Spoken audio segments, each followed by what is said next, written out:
হে দয়াময় প্রভু, তুমি যদি আমার জীবনে আলো এনে দাও, আমি শুধু একটি কন্যা চাই। তার গায়ের রং হোক তুষারের মতো সাদা, ঠোঁট হোক রক্তের মতো লাল, আর চুল হোক রাতের মতো কালো। সে যেন তোমারই দান হয়ে আমার কোলে আসে।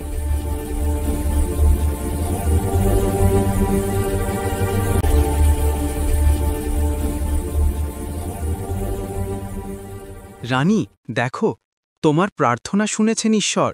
আমাদের রাজ্যে এসেছে তুষারের মতো সাদা, গোলাপের মতো মিষ্টি এক রাজকন্যা। এই মেয়ে আমাদের রাজ্যের সৌন্দর্যের প্রতীক হবে।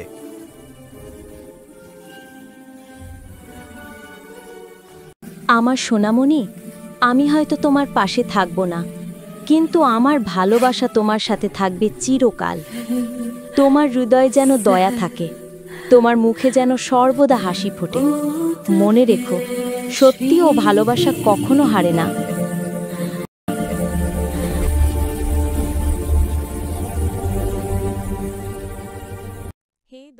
রাজা নতুন রানীকে বিয়ে করেন।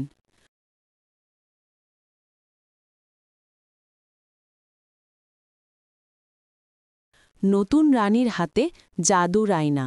আয়না আয়না বলো তো, এই রাজ্যের সবচেয়ে সুন্দরী কে? এই রাজ্যের সবচেয়ে সুন্দরী আপনি।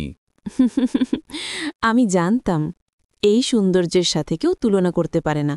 তুষারকন্যা বড় হয়ে উঠেছে, এখন সে আগের রানীর চেয়েও সুন্দর।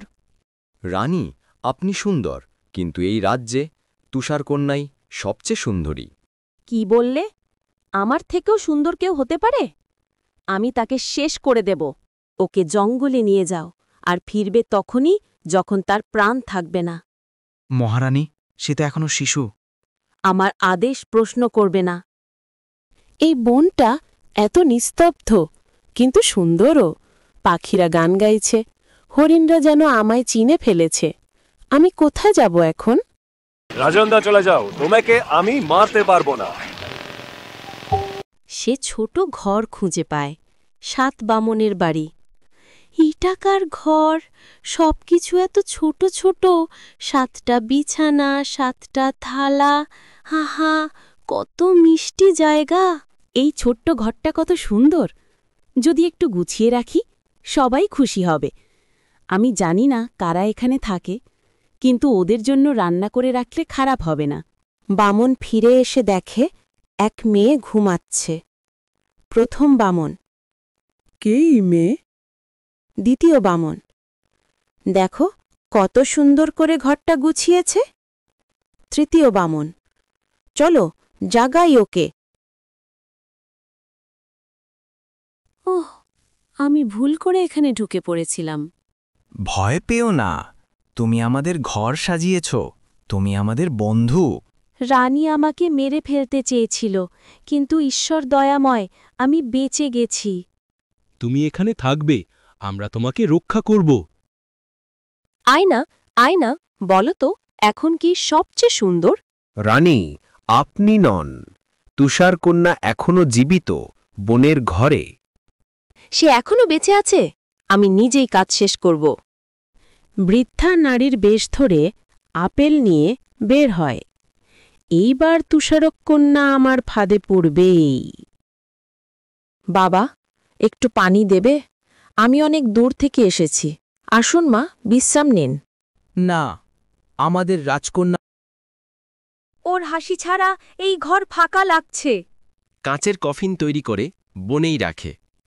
সে যেন চিরকাল এমন সুন্দর থাকে। আমরা প্রতিদিন তাকে দেখতে আসব।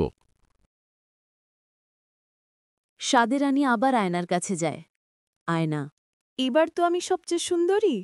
না রানী, বনে কাচের ঘরে যে ঘুমিয়ে আছে সেই সবচেয়ে সুন্দরী। অসম্ভব! রাজকুমার বন দিয়ে যাচ্ছিল, কাঁচের কফিন দেখে থেমে যায়। এই সুন্দরী মেয়েকে আমি এর আগে এমন মুখ দেখিনি। তুমি ঘুমাও, কিন্তু মনে হয় তোমার হৃদয় এখনো বেঁচে আছে। তোমাকে আমার রাজ্যে নিয়ে যাব। তুলতে গিয়ে আপেল বের হয়ে যায়। তুষারকন্যা জেগে ওঠে। আমি কোথায়? তুমি বেঁচে গেছো রাজকন্যা। তোমাকে আমার রাজ্যে নিয়ে যাব।